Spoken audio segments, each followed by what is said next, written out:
Hello there, and a very warm welcome to the 25th episode of Chazingdra Chats, the show where we take a stroll through the life stories of people in the Pokémon community, discovering the 6 Pokémon on their dream team along the way.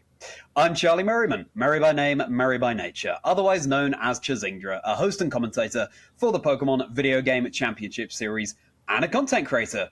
This week, for the 25th episode, I have the absolute honour of being joined by the one and only webmaster of Serebii.net, Joe Merrick. Joe, how are you doing today? I'm doing really well, thanks, and thanks for having me on.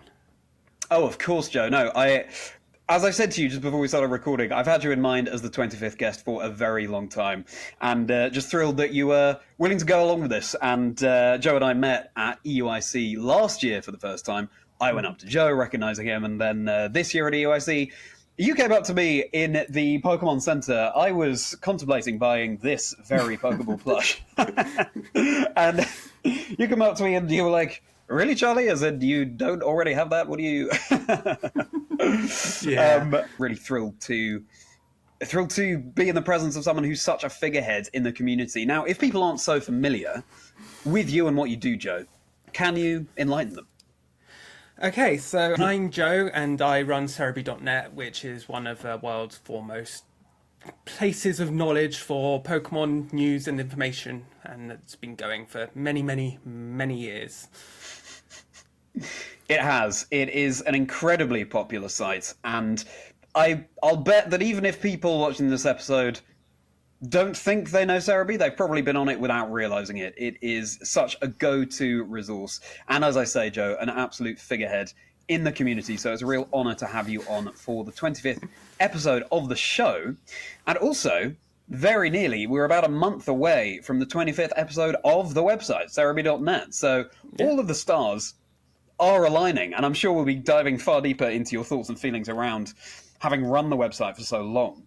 It also just happens that today that we're recording, the 12th of September, it's the anniversary of the very first release of Pokemon Heart Gold and Pokemon Soul Silver versions. So it couldn't have worked out better, really, Joe. Yeah.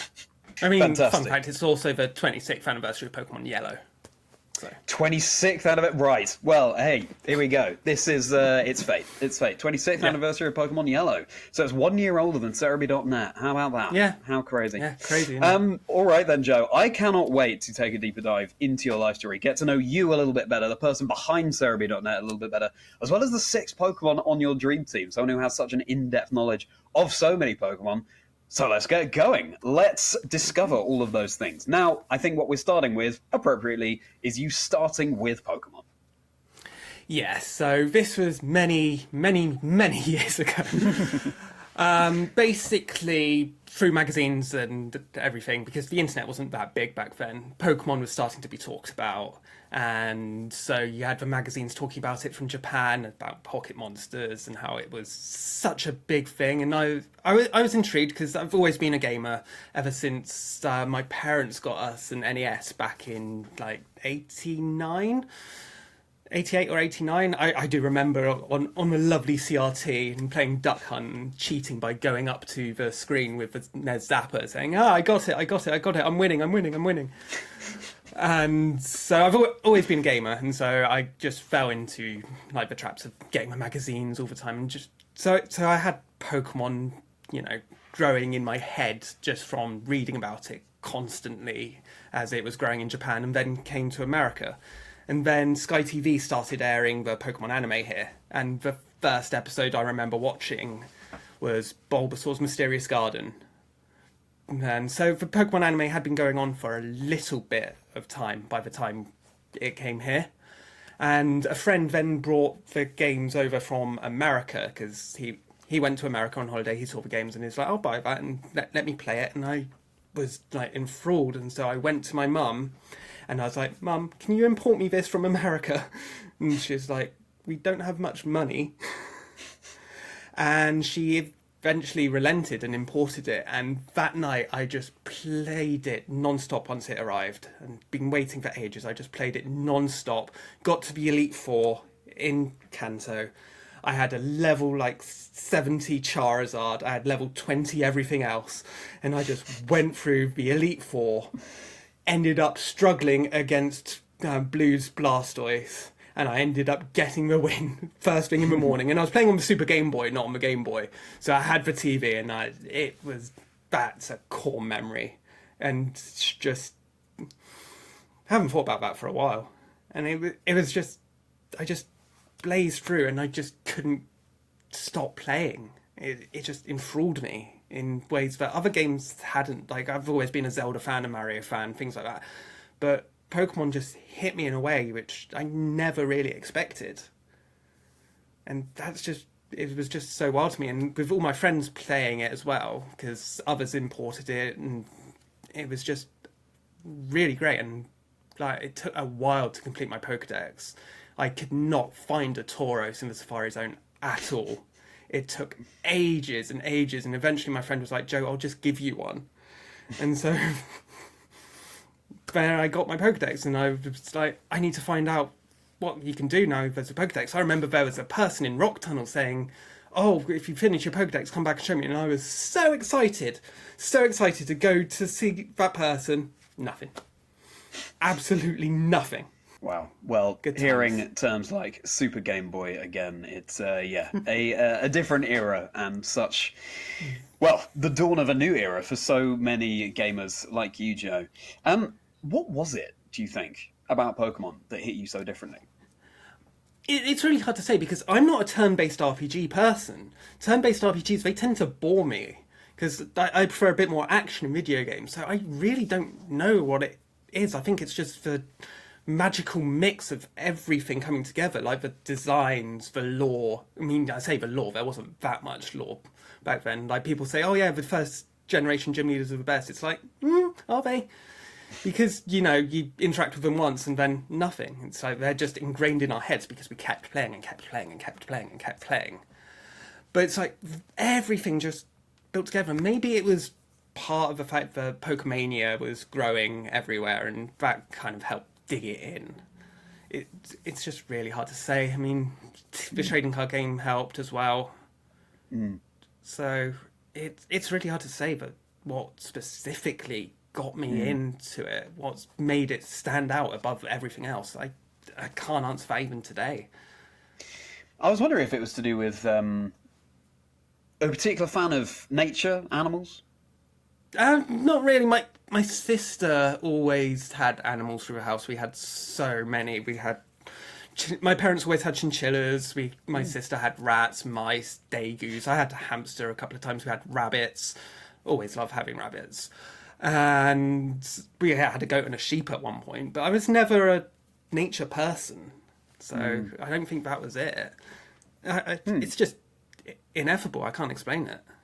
Wow. I think, though, that experience probably chimes with quite a few Pokemon fans, and just anything that we're passionate about, really. Sometimes you can't quite put it into words. It just hits us differently. So, did you say your very first Pokemon game was Pokemon Red version? Yes, okay. It was. Yeah. And then I ended up getting Pokemon Blue because it's like, well, I could wait and meet with my friends to trade, or I could play myself, do it again. But I waited for it to come out in the UK to get Pokemon Blue, at the very least. Yeah. So I was good in that regard. But I've always been importing Pokemon games from wherever they come out first. Yeah. It's like, it started long before I even started the website. So yeah, I see. How long do you think from receiving Pokemon Red, starting to play, to completing the Pokédex? Roughly how long would that have taken? A couple of months, just because of the Tauros. Just because of Tauros, wow. It's because when I eventually got the game, it was like July.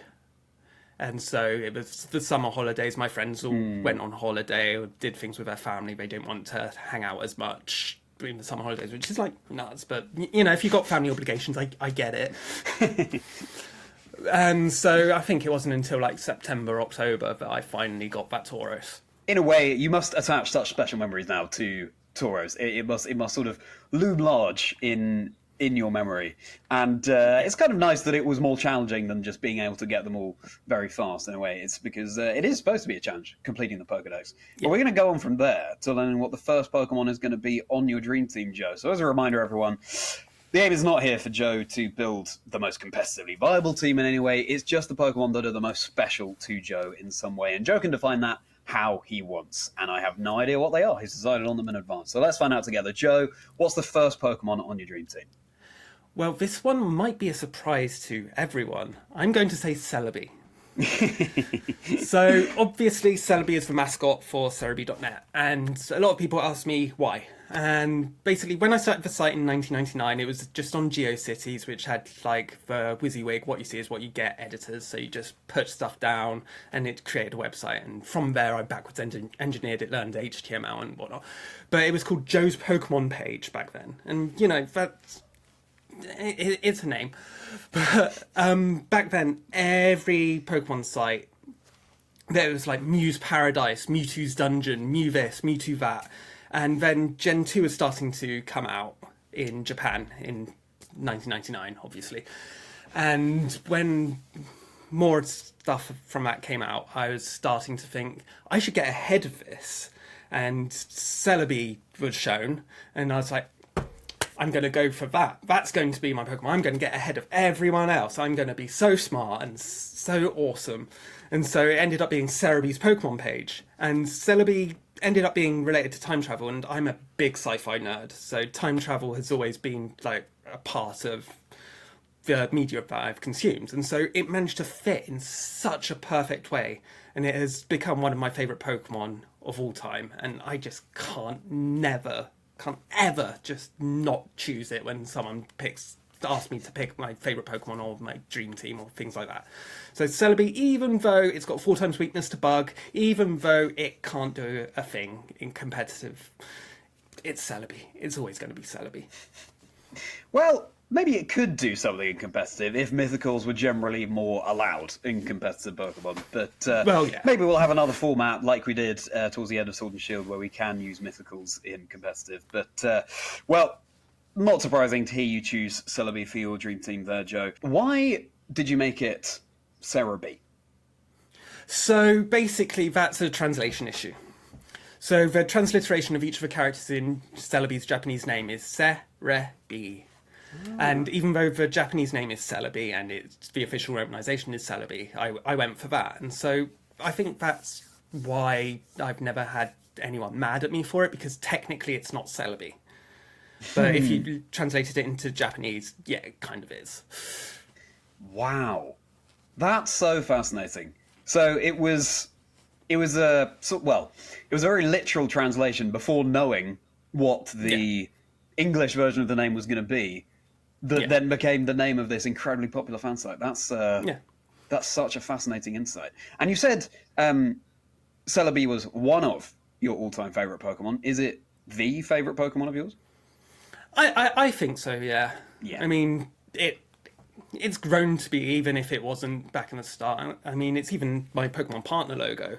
For people who don't know, I've worked with the Pokemon Company International in the Pokemon Partner Program, and they gave us all special logos featuring our favourite Pokemon, and I got Celebi. So, very, very cool indeed.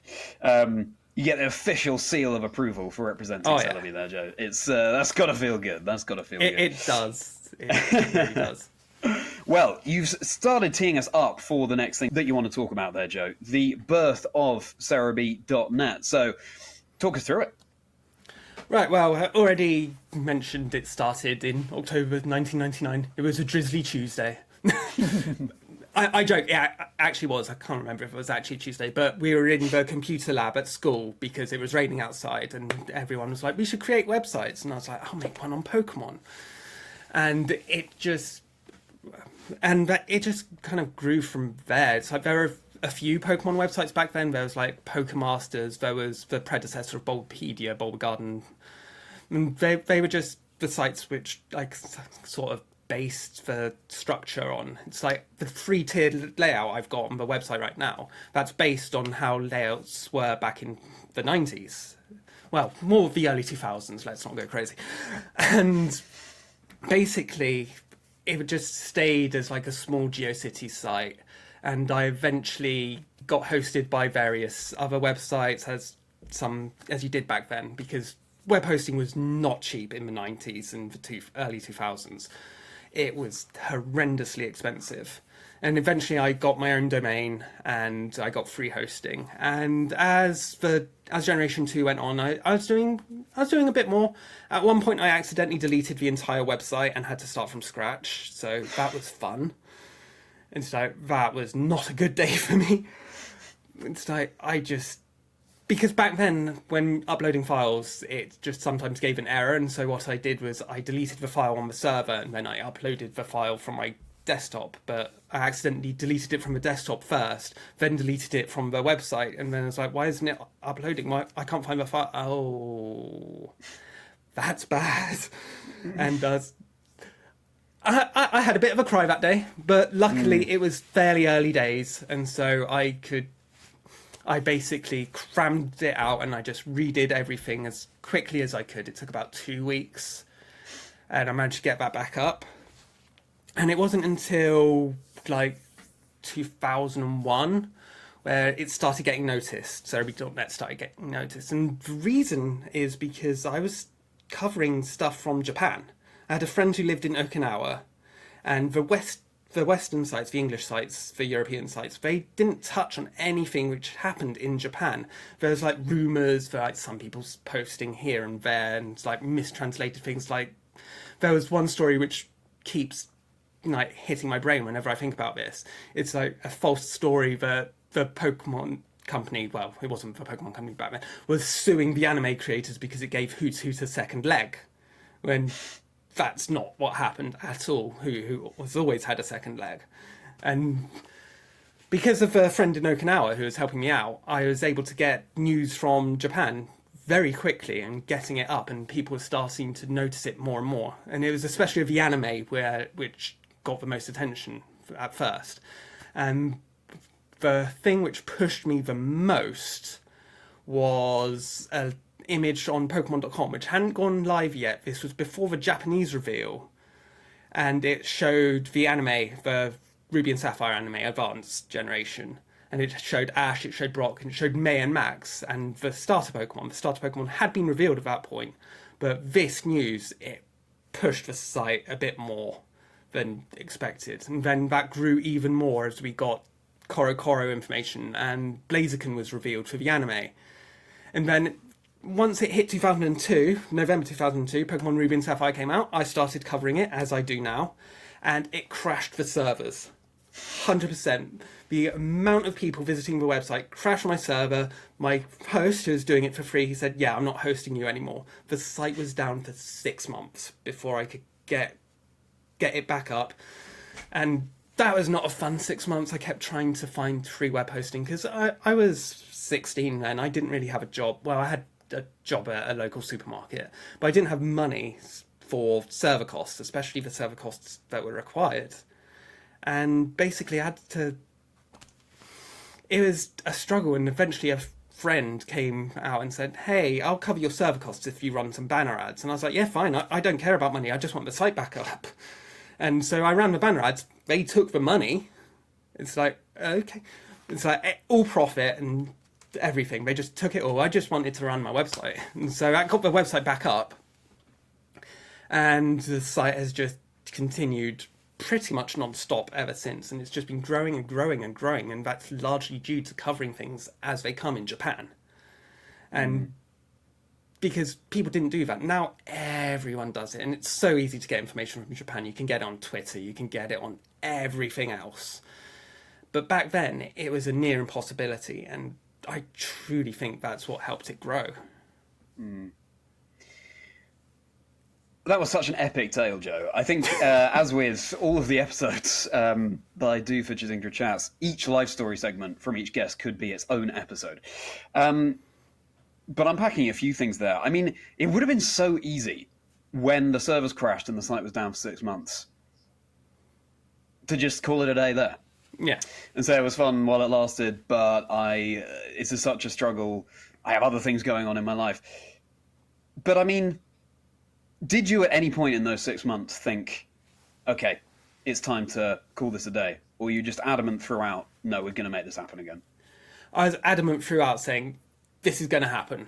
I was still updating everything as everything came, as if things were still happening. I mean, I wasn't like updating news daily because obviously what's the point? But I was updating the site structures. I was getting the news for Ruby and Sapphire's localization. I was getting everything ready for the big reopening, and I had webmasters of other sites coming to me saying, "Hey, your site's not coming back. Can I have your content?" I was like, "No, you can't." That was the most, that was just the audacity of it was just so annoying, because this person was a staff member on my forums. They were like helping moderate it, and they came to me with that, and it's like, no, it's like that really that gave me drive. I was like, yeah, I'm definitely coming back somehow. I'm gonna figure this out. Yeah, wow. I'm sure you'd have had that motivation anyway, but yeah, absolutely. That's what a horrible scenario. I'm very pleased that you stuck to it, and here you are today. So you said it was while you were doing your coverage of Pokemon Ruby and Sapphire that the site crashed. Yeah. Presumably, that means... So were you also covering Gold and Silver while you were playing through that?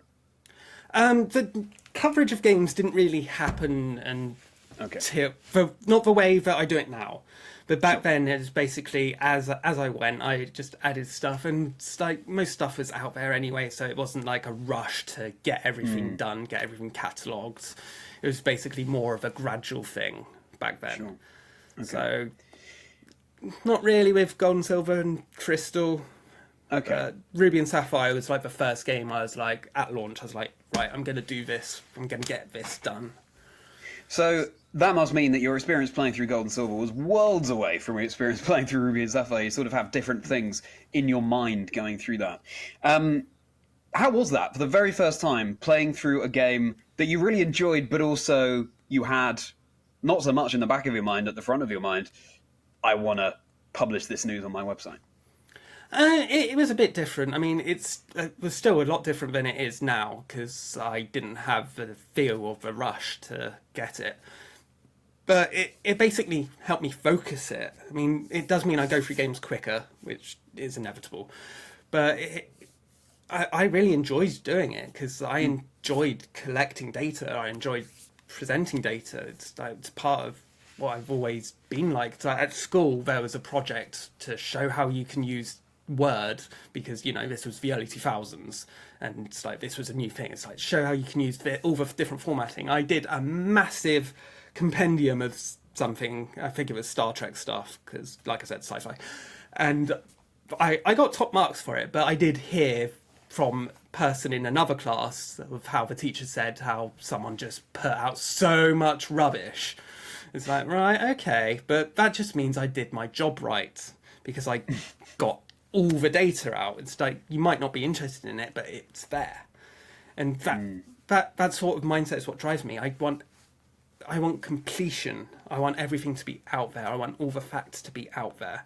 And it's continued more and more. It's like in 2006, Pokemon Diamond and Pearl came out, and I had it on my DS, but it was my first week of the final year of university. So I had to juggle doing that and the first week of the final year. And so I took my DS in, and I was just playing on the side whilst doing the work, and then updating the site as it happens. And at one point, I had a meeting with my tutor at that time, and I didn't realise it, but as I left, the cartridge had popped out somewhere. So I was stressing. I didn't know where in the university it was, and I was just, oh, okay, I need to find this. And so that was an added stress. And nowadays, I can't imagine not being at home to cover a game and be there and get everything done. So I try to stay away from going anywhere for a week, just in case I get hit by a car or have to go to hospital for anything, just so I can make sure to get everything up for everyone to use. It sounds a bit obsessive in a way, but... Well, I think it's passion. I think it's, you know, everyone has something in their life that they want to devote that much attention to. Just make sure that you're looking after yourself as well, Joe, alongside looking after the website. Okay, always. I mean, good. Yes, sometimes there's like late nights or all-nighters, but I keep good control of my health. Okay, good.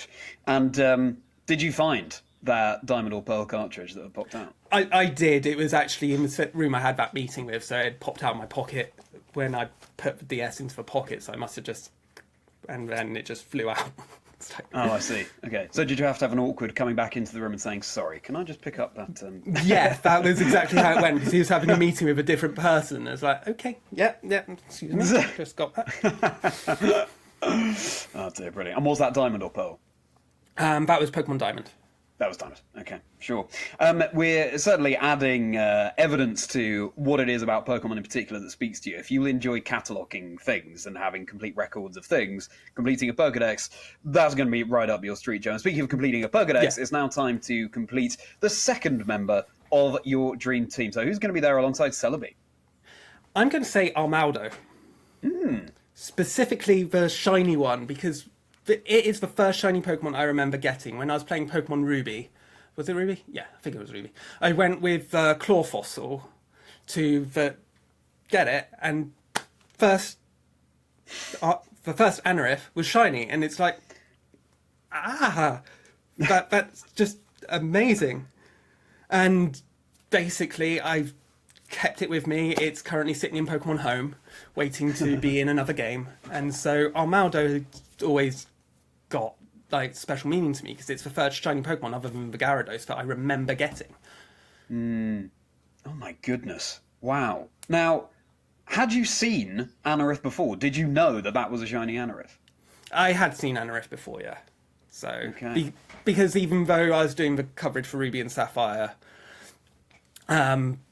this was the English game, the English version of Ruby that I did it in. So it wasn't the Japanese one. So I'd seen Anorith already. But Okay. so I knew, and I was like, oh, Yeah. gosh. I had a legit shiny reaction. Yes, yeah. Had you seen the shiny version of Anorith before? Yeah, those were all out on the internet by then. So Okay. All right. it was all known.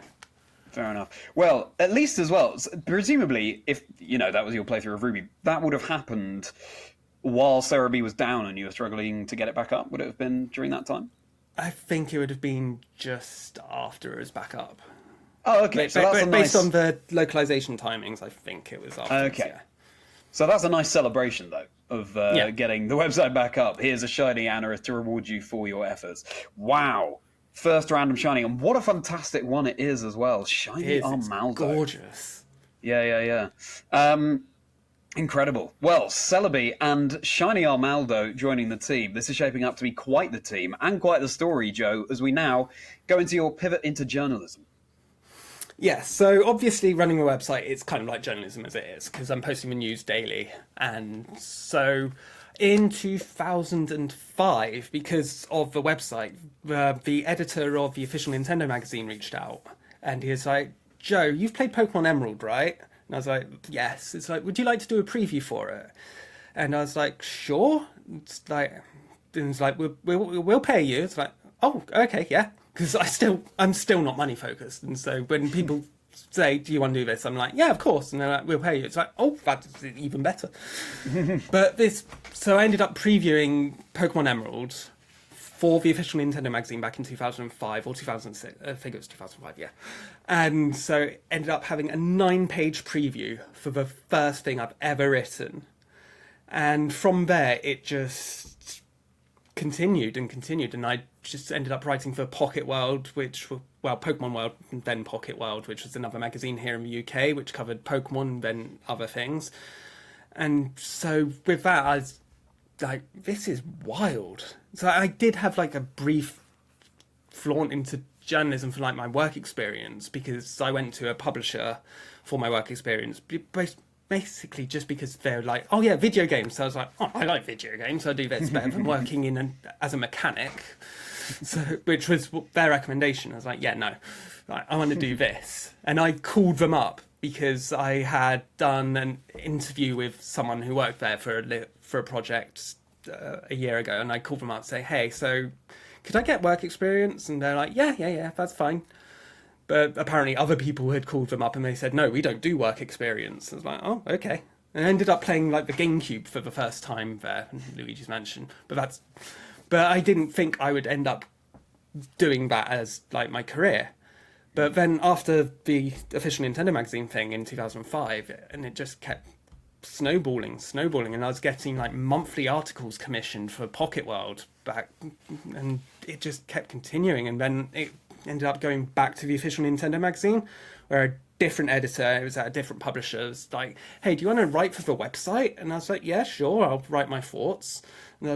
And eventually, and this is where the story gets, eventually I was asked to collaborate on an article about Pokemon Black 2 and White 2, because that had just been revealed, and it revealed on a dark day for me, because my family member had passed on that day. And I was like, yeah, sure. And I was asked to collaborate, and it's like, yeah, collaborate with this other person who writes about Pokemon for us. And I was like, yeah, okay. And that person is Marty, who is now my wife. And so through the journalism, through working with official Nintendo magazine, I ended up meeting one of the best people I've ever met. And since then, I still write for various websites. I like do some Pokemon stuff for Nintendo Life sometimes, and a few others. But I was going to like pivot fully into journalism. I got my degree in computing and internet technologies and programming. And I was like, I wanted to get another degree. I want to get a degree in journalism. So I went for that. I applied for that. They're like, oh, no. You don't need a bachelor's degree. You should go for a master's. So it's like, okay, I think I should probably go for the bachelor degree first so that I've got the basics. And they're like, no, you've got a bachelor degree in computing. It's fine. So I went for the master's, and I went to the interview. I went for the test. And they're like, yeah, no, you're not going into this. I'm like, well, I would have been fine if I went for the bachelor's. But really, more and more, it's like the journalism which they had put me on, it would take me away from the website. So I kind of get it. It was like a really nice part of the life to be writing for articles which get printed in magazines and everything, and seeing my name in a magazine for the first time, that really hit me in a good way. And it's just such a nice thing, and it's something I want to continue to be part of my life, because running Serebii is journalism. A lot of people say it isn't, but I'm looking for sources, I'm investigating things. It's just always going to be a massive part of my life, and I'm always going to be writing. If Serebii ends, it won't, but if Serebii ever ends, that's probably what I'm going to fully go into, rather than anything else, rather than computing, rather than programming, even though I love programming. Wow. Well, it just goes to show. I mean, I'm not sure you actually said before. How old were you when you started Serebii that day in October? 13. 13. From 13, you've just kept on doing it, and fantastic things have come to you. You followed your heart, you followed your passions, and it's just, I hope that is very inspiring for everyone watching and listening. Well, as always, a lot to talk about from there, but to go back to Pokemon Emerald, so how old would you have been when you were approached by Nintendo to do a preview of Pokemon Emerald? I think I would have been 18 or 19, so I would have been in my first year of university, possibly my second year by then. It was mind-boggling for an 18-year-old or a 19-year-old. Exactly.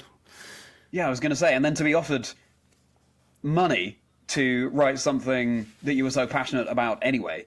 I mean, it's to happen in your first year of university when people are just starting to think about, okay, what do I do in the future? I mean, it must have been a real vote of confidence for you. And the fact that that's how you met Marty as well, just collaborating with someone else who was writing about Pokemon.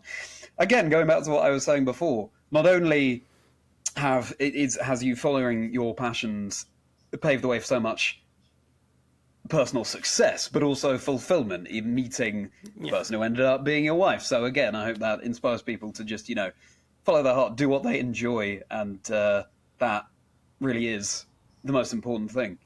So how many years ago did you meet Marty? So it would have been 12 years ago that we collaborated on the article. We ended up meeting at Eurogamer in, I think it was October 2012. She was very nervous to meet me because she'd been a fan of this website for quite a while. She was very, very nervous, bless her. And from there, we just kept talking. And eventually it was written in the stars. Exactly. The rest is history. Yeah. Well, incredible stuff. And speaking of written in the stars, it's now time to learn what the third preordained member of your dream team is. So who's going to be there alongside Celebi and Shiny Armaldo?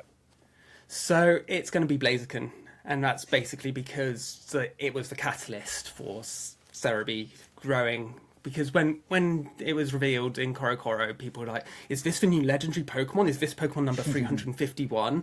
And everyone was like coming to my site for it. It just had so much discussion, and especially since the image we had, its feet were cut off, and so there was a lot of people imagining what its feet would look like.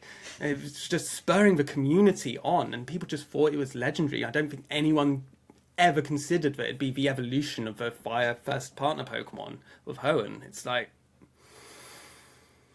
it was like the precursor to the online discussions which exist now whenever a Pokemon is revealed or teased. And so to me, that's an important Pokemon. How very appropriate that you describe Blaziken as a catalyst there. And of course, its hidden ability being Speed Boost. So, speed boosting the popularity of Serebii to the stars. And yeah, clearly, those initially revealed Pokemon must hold a very special place to you. Not only as a Pokemon fan, but as someone who is conveying that news to everyone waiting to hear it. Did you choose Torchic in your very first playthrough of Generation 3? No, I picked Mudkip. Okay, there we go. Mudkip remains your favourite of the Hoenn first partner Pokemon. I don't know, to be honest. I mean, my favourites always change based on whenever someone asks me. And so I really like Trico and Grovyle, and I guess Sceptile. But it's just really hard to say. Hoenn had really good first partner Pokemon, so I can't pick between them, to be honest. Certainly did. Fascinating. And so far, your dream team, all dual types and all different types. Grass Psychic, Rock Bug, Firefighting. So we'll see how that shapes up. But we're going on from there into you being able to attend various events for Pokemon. Yes. So back then, I was originally like, I just want to focus on the games. I don't want to like go out into the community so much. I mean, I had the forums, but I didn't really do that so much. But Marty kept pushing me to go to events more because Marty, I don't know if you know this, she was top 8 in the UK in 2012. So she's got competitive history. And so she was like, no, Joe, this is really fun. You should go. And so the first event I went to wasn't really like a proper VGC event. It was like one of the beach events they did in the summer. I went down and they had to challenge the expert, and I was like, I can challenge the expert. I'm Serebii. I can defeat them. I didn't. And that kind of made me think, maybe I'm not as good at playing as I thought I was. And so eventually in 2014, Marty's like, there's nationals up here in, I think it was Birmingham that year. So you should come to this. And I was like, okay, I'll go. I'll have fun. And so I did. I went up and I created a crazy team. I think this was the team I used in 2014. This was before Gravity Hypnosis became, a very well-known combo. I think it was even before Boy made it like such a well-known thing. And so what I had for this team, I had a Mega Gengar with Hex and Focus Blast and Hypnosis. And I teamed it with a Sableye, which had Quash, Confuse Ray, and Gravity. And so the way I did it was I started off with Sableye using Gravity, and I had the Gengar use Hypnosis, just to put the biggest threat to sleep. And then I did it again, and then you used Confuse Ray, so if it wakes up, it's confused. And you then use Quash to just make sure that the Pokemon you want to hit moves last. And so basically I had full control of the board when it went right. And this team annoyed people so much. I think it was around round 6 for this UK Nationals. I was playing against someone. I think they're from Italy. I can't remember their name. But I think this was their winning in. And they just got so angry at this strategy because it was working. And they just ended up storming away, slamming their chair against the table. And I was like, you know what? These events are fun. I'm going to keep doing this. And at one point, they were setting up the stream. I mean, it wasn't really a stream, it was more of the viewing area. And they were like, Joe, I've just met you, I know who you are now. Can you do a test battle with me? And I was like, yeah, all right. I mean, it will give away my team, but all right. And so I went, I did their test battle, and I could hear whispers going on, and people started crowding and crowding and crowding. And it was like, according to Marty, they were like, this is Serebii. Serebii's here. Serebii's playing. What is this? And so I was just going through this battle, and I was starting to hear it. I was starting to get really, really nervous. I ended up misplaying entirely, losing in front of like hundreds of people who just suddenly gathered to watch this battle. I was like, oh, that's not as fun. But the 2014 Nationals was my first foray into going to competitive Pokemon events and meeting people, the community. People were starting to thank me, and when they realised it, they were just stunned at who I was. And it's like, this is weird. I'm not used to this. I'm not used to people knowing me, because I was always the quiet kid at school. I was just not used to people just acknowledging that I was there.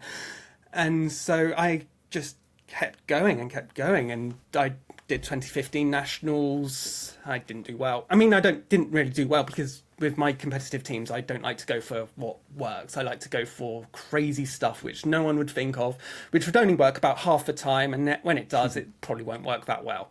That's the way I build teams. And so I just enjoyed 2015 Nationals, and it got to a point where London Regionals was announced. And I had a message, and they were like, would you and Marty like to commentate this? I was like, sure, okay, yeah. I'd love to commentate it. So we commentated London Regionals, and that was a weird experience. This was before TPCI was doing streams other than Worlds, I think. I don't think they had done Nationals at that point. And it was like everything was just building to what the competitive circuit is now. You just had like the Nationals and then Worlds. And with Regionals, it was a fan-orientated stream. And it was janky. We were put in a hallway, and at one point we had the janitor walk past with a vacuum cleaner. It's like, yeah, this is great for on camera. This is perfect, yeah.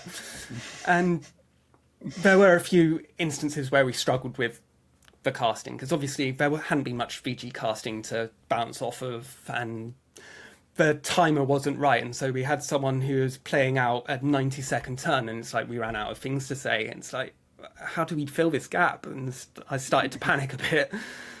And I enjoyed that, and the person who organised the stream was clearly happy with me. He asked me to do Wakefield Regionals, but I couldn't do that one, unfortunately. And then went to Nationals in 2016. Marty and I had just started our relationship at that point.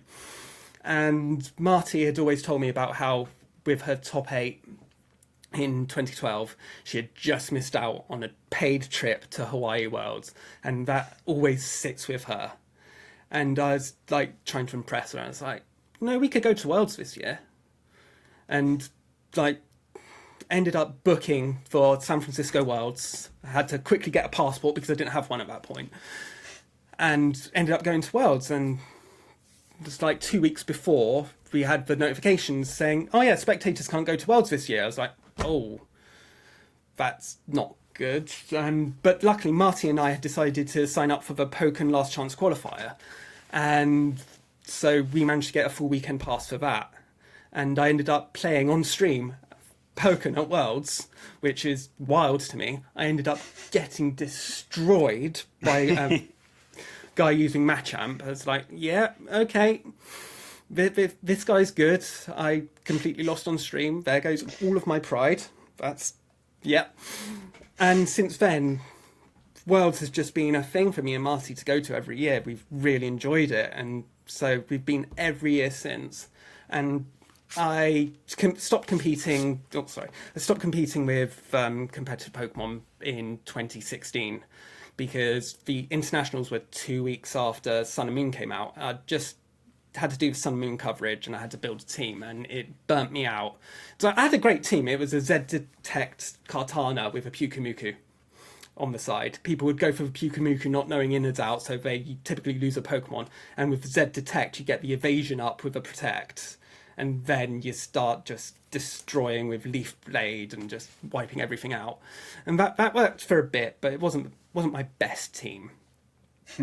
And then the next year, EUIC was on the launch weekend of Ultra Sun and Ultra Moon. And I was like, yeah, I'm not doing this. I can't go to this. And then after that, EUIC moved to Germany. And so I was like, I can't really justify international travel that much.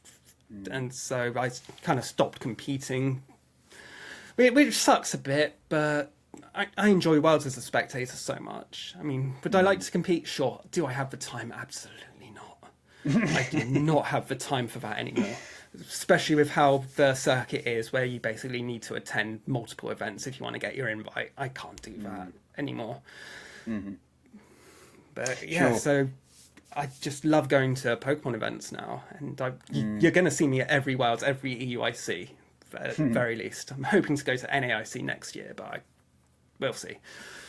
Yeah, well, we can't wait to see you at the future Pokemon events. It sounds like your favourite way to play competitive Pokemon video game chimes with my own, Joe. Just some fun strategies, seeing what you can achieve there. For anyone who's unfamiliar, gravity, that makes moves more likely to hit. So moves that aren't already 100% accurate, they have a higher chance of hitting under the effects of gravity on the field. I can understand how your opponent in that game was pretty frustrated with what you're doing, but still, I mean, it's a valid strategy in the game. You were just playing the game, and it's not a way that your opponent had anticipated. Well, I guess this was just before you and Marty were dating, but is that right? Did you do any casting after you started dating? No. It was literally only London regionals we did, because I couldn't do the other one, and but it was a fun time. I really enjoyed casting with her. Casting an entire event just for two of us, that's not the best play. It's a lot. But it's so cool that you had that experience of being able to cast together, having become so close. And I'm sure that paid dividends for your casting as well, the rapport between you on the desk. Let's go from there on to who's going to be joining Celebi, Shiny Maldo, and Blaziken on your dream team. Who's going to be number 4? So this is competitive focused a little bit. It's Malamar. So in one of the nationals, I also had a Malamar, a contrary superpower Malamar, and everything was more physically focused at that point because Intimidate wasn't as dominant as it is now. I think you only had Landorus at that point, and so I had Malamar, and with Intimidate, with Contrary, it's like boost up, and so Malamar has frequently been one of my favourite Pokemon, and one of the Pokemon I will bring to competitive events solely because of Contrary superpower. Yeah. Contrary and superpower. So Contrary reverses any stat effects on your Pokemon. So Intimidate normally drops the physical attack, but if it's used against a Pokemon with Contrary, then the physical attack goes up. Superpower is a move that after you use it, your attack and defense go down. If a Pokemon with Contrary uses superpower, they go up. And so on. Again, I love how that speaks to the way that you approach playing competitive Pokemon, with looking for interesting techniques that Pokemon offers, and there are so many Pokemon to choose from. The sky is the limit in terms of the techniques that people want to try and go for in competitive Pokemon. So Malamar joining the team here. We've got one from Generation 2, 2 from Generation 3, 1 from Generation 6 so far. We also have a repeated type now with Psychic. We'll see how the team continues to shape up. So I'm sure a lot of Pokemon fans remember the E3 Treehouse, when Masuda-san, he said that you won't be able to transfer all Pokemon into Sword and Shield. And the internet back then did not take it well. I didn't take it well. I was like, why are you doing this? You've got the models. I was with everyone. I was like, why is this a thing? And so I ended up, doing some journalism. I started talking to people who develop games. I mean, obviously I didn't have access to Game Freak, but I spoke to people who had developing games. I was like, why do you think this would happen? And everyone was saying, oh, this should have happened a long time ago. I'm very surprised that this hasn't happened. And they told me about how game engines work, and how animation rigs can break between game engines, and how things can just go completely wrong even if you're just making the same game on the same engine. And they so I started sharing this knowledge. I was like, so this could have happened because of this. This could have happened because of this. And people did not take that well. 2019, it's really, before the start of this year, it was one of the worst years of my life because of how things went. Because the internet just did not relent. And basically, it was so hard because I was just getting bombarded left, right, and centre because I was doing my job as a journalist. I was trying to find out, I was trying to explain, I was trying to figure out what happened. And I was just getting so much hate, and it got so hard. It got so much. There was one point where I was just really struggling here. I was getting so much hate online, and I was like, I'm done. I'm just completely done with this. And I loaded up the FTP to access the site's files, and I Control-A, and I was getting ready to delete it. And Marcia's like, don't do this. And she called my friend Toby up, and they both talked me down from doing it. And I just came so close to just not doing the site anymore, just letting these horrible people win. And it still continues to this day. There's accounts literally created in 2019 dedicated to just responding to everything I say, just causing hate. It still happens to this day. I've got them blocked, but they still reply to replies of my tweets. And it's like, it's sad. It's so sad that people are like this. And this obviously continued on. And then we had the pandemic hit. And things just got loud. Everyone was angry. Everyone was at home. Everyone just angry. And so in 2020, it just continued on. And there was one point, it was when there was issues in America. Pokemon tweeted something, and I saw the usual subjects responding. But Pokemon tweeted their support for what was happening in America, and people responded with this national debt stuff, and I literally responded with 2 words, also can't be said in company, and it just, everyone popped off being like, thank you, Joe, finally, you dropped this king, and so forth, and those people just stopped. And for the most part, those people just stopped with their constant hate, and I think that's good. I mean, I was worried at that point. Oh, they saw this response to their tweet. It's like, oh, that could look bad. But that really, things eased up a bit after that. But people are still so hateful online. And whenever I try to explain how game development works, they just won't hear it. And so I'm constantly trying to do my job as a journalist, as someone who's got programming, history in programming. I'm Cisco certified for networks. I've got so much knowledge in programming. I've learned game development more and more through my job, through doing this, through talking to game developers constantly. And I'm just constantly fighting to be heard, to get the facts out there. And that's something about me. I want the facts out there. And so I'm just constantly going there. And there was this instance at Pokémon Centre London where I welled up because I was like, maybe people aren't all that bad. And when it got to Worlds 2022, it's like the first Worlds in 3 years, the first event in 3 years, I got there. Everyone was just so nice and so lovely. And I had to eject myself from the venue. I went up to the media room, and I just sat down. I was just overwhelmed because everyone was just so nice, because I was not used to it at that point. And so everyone came up saying, Joe, you're all right. And I was like, yeah, I'm just overwhelmed. Everyone's just been so nice to me. And it's like, you always forget that the loud voices are not the majority. You can't see the forest for the trees sometimes. And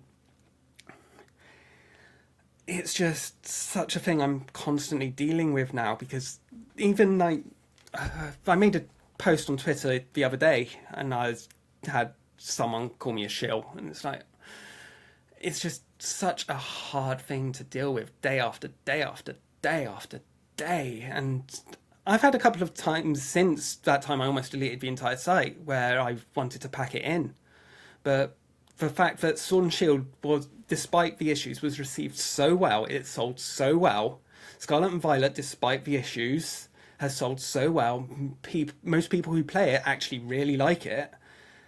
It's just, it constantly shows the point, and it just shows how, doing my job, I am constantly fighting against this narrative, and it's like, it's such a hard thing to fight, because there's content creators who don't have the knowledge, who people listen to, and because they are content creators, it's like, trust these more than journalists, which is like, it's just a constant fight. I realise I might have gone off on a tangent. I apologise.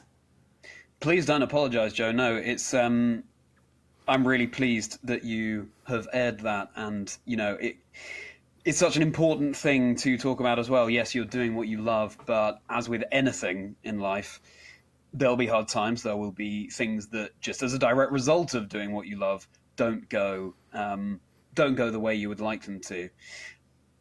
The fact that you were so close to deleting Serebii, your life's work, and then you were talked out of it. I mean, it must be an understatement to say that looking back on that time, you're beyond grateful to Marty and Toby on the phone. Yeah, 100%. But I get why I was at that point. I was at breaking point. The internet was horrible. People need to learn to be nice, and it's really hard when you try to be the voice of reason, the voice of facts. Yeah. It's just really hard. Well, you did a very brave thing, and you did the right thing, and that's you did what was right instead of what was easy, and that's such an important thing to do in life at any stage. And I'm really thrilled that at London Worlds you were overwhelmed by the gratitude and the kindness, just to reaffirm what you do. And well, such a defining experience for you, and one that I hope isn't repeated. One that I'm very grateful to you for sharing that honesty with us all, and such important things to bear in mind. So, from there, on to brighter things. Let's see what's going to be the fifth Pokemon joining your dream team. So this one is kind of related to Sword and Shield. So you may remember in October 2019, there was a 24-hour live stream. I stayed up and watched this entire 24-hour live stream. It was one of the worst things I've ever done. It did really well on the site, so I'm glad I did it. But there was this one Pokemon, it's not the Galarian Ponyta, which was shown at the end. This one Pokemon which just kept playing pranks throughout the entire stream. I was dozing off and kept hearing footprints. It's like, Impidimp. Impidimp is on the team. You can involve it into Grimstar if you want, but Impidimp has just always resonated with me because of that stream. And that stream has got a legacy now with me. People keep bringing it up. Pokemon themselves dunked on me when they did a Pokemon Sleep stream last year. They said, don't stay up for this stream. I was like, this is targeted towards me, isn't it? And they're like, no, we wouldn't do that. So, Impidimp, hands down, 100%. Impidimp. Wow. What was the nature of this 24-hour stream? It was basically like a nature camera of Glimwood Tangle. It was basically just showing Glimwood Tangle, and so you had Morlul going through, you had all the Pokemon, you had Pikachu and Impidimp running by, and like at the time when Galarian Ponyta was coming into shot, Impidimp just got in front of the camera and breathed on the camera so you couldn't see the Galarian Ponyta. And so that was just a 24-hour live stream just to reveal Galarian Ponyta. Impidimp had not really been revealed at that point. It had been shown at the demo at E3, but it had never actually been revealed officially until, I think, after the game launched.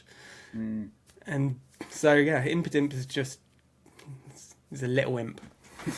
Yep, that's exactly what Impidimp is. I can see when you're sort of sleep deprived, sort of just in this slight state of delirium, that those cheeky little footsteps scuttling across, was that real? Was that just... Yeah, I can see how that would stick in your mind to this day. Wow. One time, Halloween, a couple of years ago, Marty got me a Halloween card. It was this card, Glimwood Tangle. She said it was a very scary card. It says 24-hour stream on it. And so, yeah, it's forever going to be part of my history. Wow, that's Halloween year round, having that curled up in front of you there on your desk, Joe. Wow. Okay, so Impidimp joins the team. So we now have 2 Dark types in the team as well, with Malamar and the Impidimp there. And before we discover the final member of your dream team, Joe, let's talk about things right now and you outside of Pokemon. All right, so me outside of Pokemon, well, Pokemon does kind of dominate my life a bit. I mean, it goes to show. I run Serebii primarily on my own. I have a few people helping me here and there, but it's me because I've had bad experience with people doing stuff. So the site myself takes up a lot of the time. It's what I do when I wake up. It's what I do before I go to bed. Luckily, you kind of get doing it. You get a sense of when stuff's going to come out. So often I wake up 2 minutes before a random news drop happens, like a random unannounced news drop. So I've got like a sixth sense. But the site has been growing and growing and growing and growing. It's like 5 of the 8 months so far this year have been the best of that month on Serebii. And so because of that, it's growing. And so it's just becoming more and more of a thing. But I get, especially thanks to my nephew, kids don't really do websites anymore. And so I'm diverging a bit. I'm doing more videos, so I did a funny skit of going to Stonehenge the other day to get Stonjourner in Pokemon Go. So I am diverging. I am becoming a content creator in a way, and that's weird to me. It's like I've gone from someone who just sits in his room updating his website to someone who's being recognised at events for running a website to someone who's now doing a videos for these things whilst running a website. And obviously I'm married now. We just got a dog, gorgeous little puppy. He's a bit bitey, but and so life is just continuing and growing, and I'm getting on a bit. So it's like I do question how long I'm going to be doing this, but then I think I'm going to be doing this forever, for as long as Pokemon want me. And like in recent years, becoming a Pokemon partner with the Pokemon Company International, that's wild to me. And so I kind of feel like a bit of added pressure to prove that I'm worthy of that, especially since the other people are like huge content creators, and then there's me, just simple Joe with his website. And so I'm diverging to do more stuff like that. And it's like, it's still going to be Pokemon, but it's just a whole new world for me, and I'm just getting used to this. What a good thing that your mum did decide to import Pokémon Red for you all those years ago. Bless her. Can you imagine? How different things would have been had that not happened? It's also really interesting to hear, in a very, very appropriate way for Pokemon, that as a website creator, you have to evolve as well, as you realise that the younger generations aren't using websites so much, and so Serebii becomes content as well. Yeah. It's a very appropriate step along the journey. It's so fascinating as well to hear about that sixth sense that you develop when news is about to drop for Pokemon.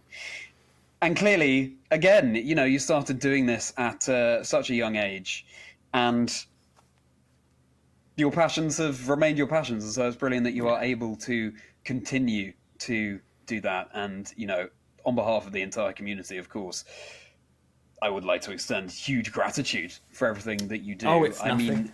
I mean, the past hour begs to differ, Joe, but what you do is absolutely phenomenal for us all. I mean, before I was involved in the Pokemon community in quite the way I am now, just a casual playthrough of the games kind of person, Serebii was always there.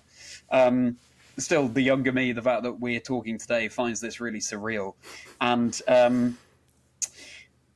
you are, for a lot of people, their way into the franchise, I'm sure. And so it's hard to understate, I think, the impact that you've had on so many Pokemon fans across the world. So thank you, Joe. And final thing I want to ask on this bit. You told me before we started recording, but what's the name of your puppy and what kind of dog is it? Mochi is an Australian Labradoodle. My wife is type 1 diabetic, so she's going to be sent training it so it can alert when her blood sugar's high or low. And the name Mochi just fits in so many ways because we are fans of Japanese culture and Japanese food, fans of Pokemon. It's got a Disney connection. Marty's a big Disney person as well. So it just managed to fit because we wanted to avoid naming it directly after a Pokemon because, as many people know, we had a bunny called... Well, my parents had a rabbit called Diggersby. And unfortunately, we lost him, and it was devastating. And it kind of made us look at the Pokemon Diggersby a different way. It's like, and then my parents went to get another rabbit. They wanted to call it Eevee. And Marty was like, no, you're not doing that. We're not doing this again. And that rabbit's called Alola, so it's still got a Pokemon name, but not a specific Pokemon species. So it doesn't have those connotations. And so we wanted to avoid going for a specific Pokemon name. So... Okay, Mochi, well, yeah, a fantastic name at that. And that's brilliant to hear that Mochi will be trained in order to help Marty along her journey as well. One more question before we get onto your final Pokemon for your team. Are you proud of what you've achieved? Yes. I know pride is not the best look sometimes, but I'm definitely proud of how it is. And like some of the site sections I've done, it's like I finally got to do stuff which I wanted to do for the site back in 2008, and I finally got to do it like 2 years ago. And it's just, I'm just so happy that my skills have evolved. I mean, I know people are going to say, Joe, your website looks like it's from 2004. It's like, yeah, it's meant to. It's like, what people don't know is that I completely recoded the layout in 2019. So the layout, the structure, the coding is all very modern. I mean, it's 5 years old now, but it's all very modern, but it's specifically designed to, on desktop, look like the classic layout, because modern website layouts, they don't really work for websites which have more than 12 pages, so, or just a blog. And so I tried so many layouts to get it to work, but I just like, you know what, this layout works, I'm sticking with it. I personally love that it's a trip back down memory lane, the layout of Serebii.net. And frankly, if you weren't proud of what you'd achieved, Joe, then that would be incredibly sad to hear. So I'm very pleased that you can reflect on everything you've done with pride. Rough guess as to how many, this is an insane question, but rough guess as to how many pages there are on Serebii? At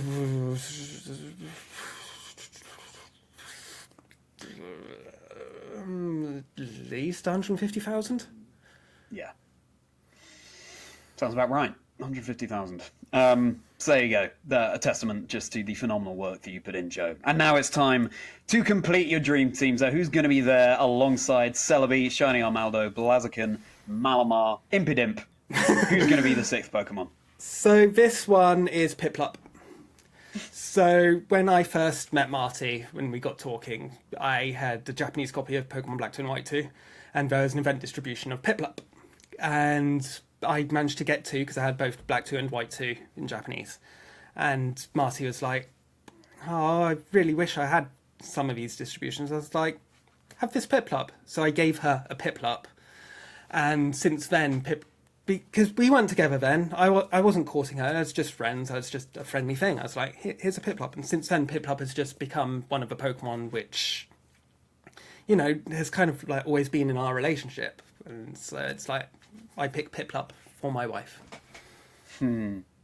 How fantastic. And I can see a little Piplup plush behind you there in your array of Pokemon collection. There he is down there. He's just down on one of the bottom shelves. Ah, yes, that one. There's also the 2019 World's Piplup somewhere in there. Ah, okay.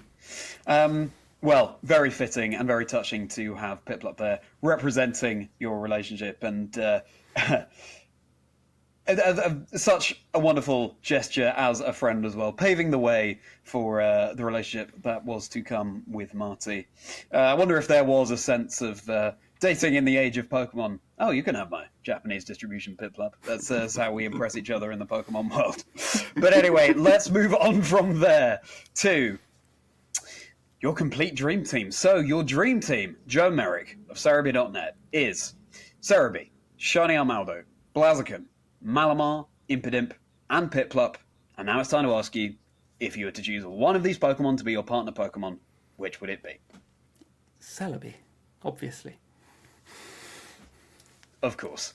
I think we all know it. But we gotta dot the I's and cross the T's, Joe. Serebii will be there alongside you, your time-travelling little mythical buddy. It's just, as you said earlier in the episode, it's just withstood, appropriately, the test of time, and it has always been there. It's such a important Pokemon for the website, of course, and more importantly, a Pokemon that is so very dear to your heart. So Serebii is going to be your partner Pokemon. Now, a slightly different kind of question, Joe. If you were a Pokemon, what do you think you would be? Porygon. Connection to the internet, found access to all knowledge. Porygon. Oh, and looking old, like my website. I think Porygon, that's a really fantastic answer there, Joe. And wouldn't you know it, Porygon's right here with us here as well. So how very appropriate. Yeah, I love that answer. Do you agree? Do you think Joe would be a Porygon? Let us know in the comments, because I know Joe especially and I would be fascinated to hear if you agree with that, based on everything we've heard about Joe and his incredible story up to now.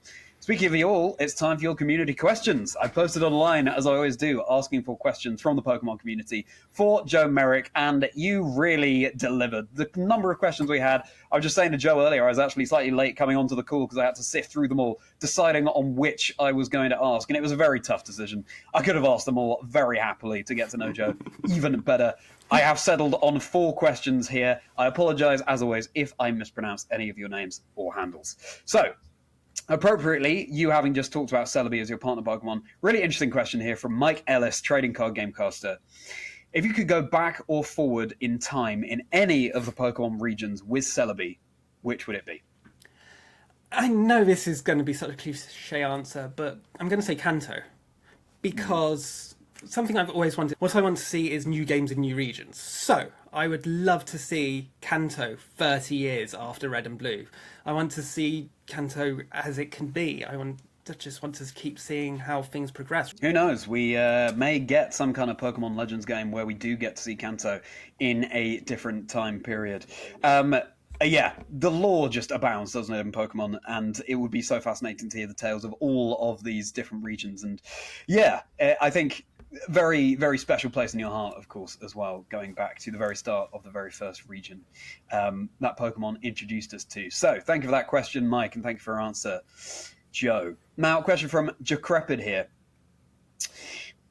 What's the hardest part of running Serebii? Now, let's take that in terms of you've talked a lot, of course, about the challenges you face while running Serebii, but in terms of the day-to-day, what's the hardest part of running Serebii?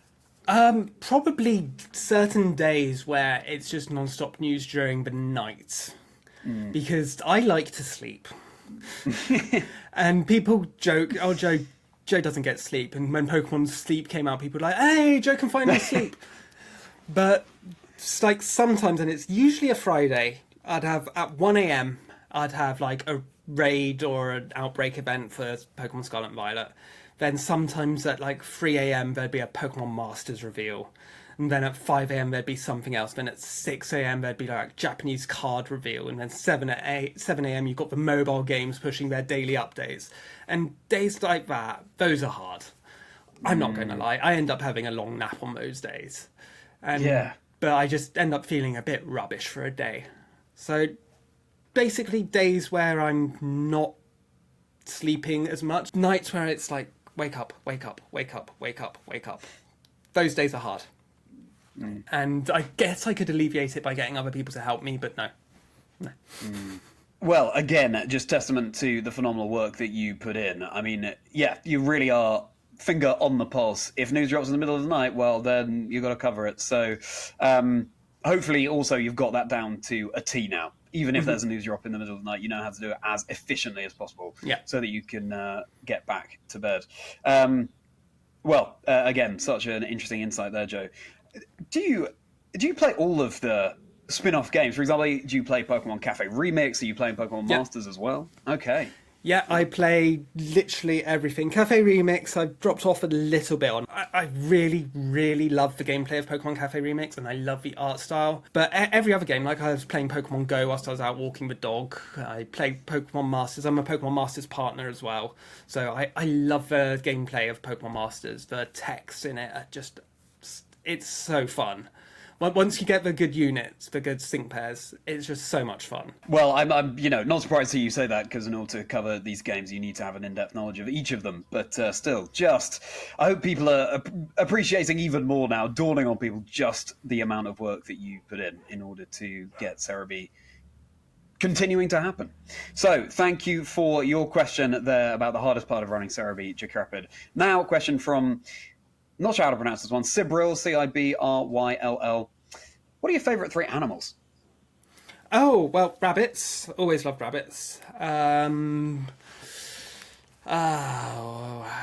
It's hard to say. I mean, Highland cows are cute. Don't really think about this. Rabbits, Highland cows. Guess bears, maybe. Because they look so cuddly, even though they will destroy you, they look so cuddly. I guess bears. Love it. Highland cow Pokemon, I've just thought, that would be brilliant. I hope that would be brilliant. It's like the only cow Pokemon we've got is Miltank, isn't it? Oh, unless you count bulls and bisons. Yeah, cow Pokemon. I guess it would be Miltank, yeah. Anyway, well, interesting. Rabbits, Highland cows, and bears. Definitely a fluffy theme there. Definitely a cuddly theme there as well. Thank you for your question there, Cibrill. Final question here from the Violet Nexus, and I love this question. If you could play one Pokemon game again for the very first time, which would it be? I'd say Legends Arceus. Ooh. Because that was such a fun game to just play through for the first time. It was different. It was exciting because of how different it was. And if I could experience all that again, I'd love it. It's just... I just really enjoyed that coverage. The atmosphere, it just felt so good. And going back to it just doesn't hit right. So playing it for the first time with the same feelings of this being so new and so fresh, I would love to do that again. Pokemon Legends Arceus, for anyone unfamiliar, a real departure from other Pokemon games that we have come to know. An open world adventure, Pokemon appearing in the wild, slightly different battle styles. It was a really interesting take, and we have a new Pokemon Legends game coming out next year, Pokemon Legends ZA, so very excited for that. It's interesting also here to hear you, Joe, talking about a more recent game that you want to play again for the first time. I could fully see you having gone back to one of the originals to experience that childlike thrill once more. But Legends Arceus, a fantastic answer. So thank you so much for your fascinating questions there. If you want to submit a question for a future guest on Chazingdra Chats, then keep an eye on my socials. I'm on X at Chazingdra. That's where I post the question callouts, as well as other socials, but we'll get into that later on. So then, Joe, we've heard a lot about you up to now. What's next for you?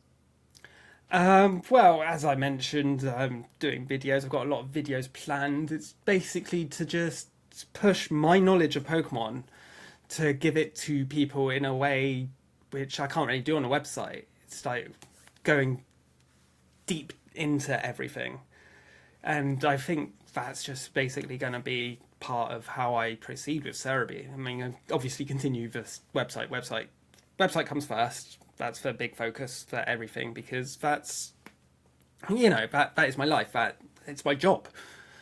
And so doing these things, it's just, it adds a bit of variety, and it's new. It changes things up, and it's something I'm enjoying doing, and I'm getting more confident doing it. I'm getting more confident on camera. I mean, I'm still stammering constantly, as you probably noticed during this, but it's something I'm getting better with. Not at all, no. I wouldn't say I've noticed you stammer during our conversation today. And it's so exciting, as we were talking about, the future of Serebii, what that might look like heading into the coming years and how people consume Serebii's content. So keep a close eye on your content journey. And I've got to say, based on what you said before, Joe, I'm very similar to you. I'm pretty new to this whole content creator thing. Kind of feel like, I'm now that person who says like and subscribe. It's all a very strange thing to get used to, isn't it, Joe? But together we will we will learn the ropes. Finally, Joe, looking back from now, as webmaster of possibly the most popular Pokemon fan site, resource site in the world, back to the young Joe who was begging his mum to import Pokémon Red from America. What advice would you give to that younger version of you? Don't engage with mean people on the internet, because I just struggle to let misinformation lie. That's one of my character faults, and I wouldn't even say it's a fault, but the way people react when they get corrected, it's like it ends up causing more hate, and so maybe don't do it as much. It's like I've eased up on it, even though it drives me insane. But yeah, that's the advice I'd give. Otherwise, just do everything the way you would, because, it leads you to Marty. Of course, through doing what you love doing, you met your wife, and I'm glad to hear that overall, there'd be very little changes that you would make to the journey. It's so important in this day and age to be wary of the perils that the internet can provide us with. Mm-hmm. So thank you so much for that really good advice, Joe. And the chat does not, in fact, end there. We will shortly be getting into Joe Merrick's Rapidash round, bonus quickfire questions that Joe has not prepared for. To give you a little taste, what are you proudest of about Serebii? What downtime does Joe enjoy beyond Pokemon, if there is any of that? And what about a day in the life of Joe Merrick? Things like that will be coming out in the Rapidash round that we're getting into very shortly. If you want to watch Joe's Rapidash round, it will be linked. My Patreon will be linked below, so you can see what we talk about there. Really appreciate the fact that you've watched the show as it is, so no worries at all if not. But if you want to support me as a creator, and if you want to hear a little bit more from Joe, then do make sure you go and check out the Rapidash round. Joe, thank you so much for joining me today. I mean, to say it's been an insightful experience would be an understatement. Just so much wisdom that you've shown us. So many things for people to learn from and take away. So thank you so much for being so open with what you shared, and thank you for taking us on a little whistle-stop tour review. Well, thank you for having me on. I've really enjoyed it. I'm pleased that you've enjoyed it. It's been fantastic to hear from you. And Joe, if people want to keep up with you online, where can they find you? You can find me on X as Joe Merrick. You can find me on Instagram, Serebii Joe. Find me on the Serebii Discord if you want. I'm everywhere. If there's a social media platform, I'm on it. Exactly. And of course, you've got the Serebii socials as well. You've got Serebii Net on X. You've got Serebii on Instagram and Threads. Serebii on Blue Sky. And Serebii Net on TikTok. Fantastic. And of course, that's the biggest shout out. Go and check out Serebii.net if you haven't already. And if you've enjoyed the episode, I think you know what's coming, and I just talked about it earlier to you, Joe. It's time to like and subscribe. All of these things do go such a long way. I've got so many more episodes on the channel with previous guests, and it's such a broad range of guests as well, competitive all the way to casual players. So it would be fantastic if you get involved in that. Let us know your thoughts on this episode. Do any of Joe's 6 Dream Team Pokemon tie in with any of your own? What is your favorite thing about Serebii? Let us know in the comments below. Would really love to hear it. If you want to follow me beyond the channel, then I am on X, I'm on Instagram, I'm on TikTok. At Chazingdra is the handle that you need. I make silly skits to do with Pokemon on my YouTube channel, which is also at Chazingdra. I stream playing Pokemon games. I do vlogs of the events I cast as a caster, as well as this very podcast and other content planned as well. So it'd be fantastic to see you over there. I've got my Discord community link below. If you enjoy everything that the Pokemon video games have to offer, then the channel, then the Discord, then my socials are the place for you. So it would be fantastic to see you. And any feedback you have or any guest suggestions, you can reach me, chazingdra@gmail.com. as well as the handles that I've mentioned at Chazingdra. Episodes of the podcast drop every Wednesday. And for this 25th episode, thank you so much for all of the support of the show so far. I'm really pleased that people are enjoying this format. I woke up at 4 a.m. one night a couple of years ago now with this idea for a podcast. It's been such a thrill to get it in action, and I'm so pleased that people are enjoying it. Here's to the next 25 episodes. And with that being said, Joe, it's time to get into your Rapidash round. So if you're not joining us over on Patreon for that, then it's goodbye from Joe. Bye. And it's goodbye from me. See you next time on Chazingdra Chats, where there'll be another 6 Pokemon, 1 life story. Joe, how are you feeling about these bonus questions? Nervous. Nervous? Okay. Well, I'm sure you don't have too much to fear here, Joe. We're just going to be talking about, well...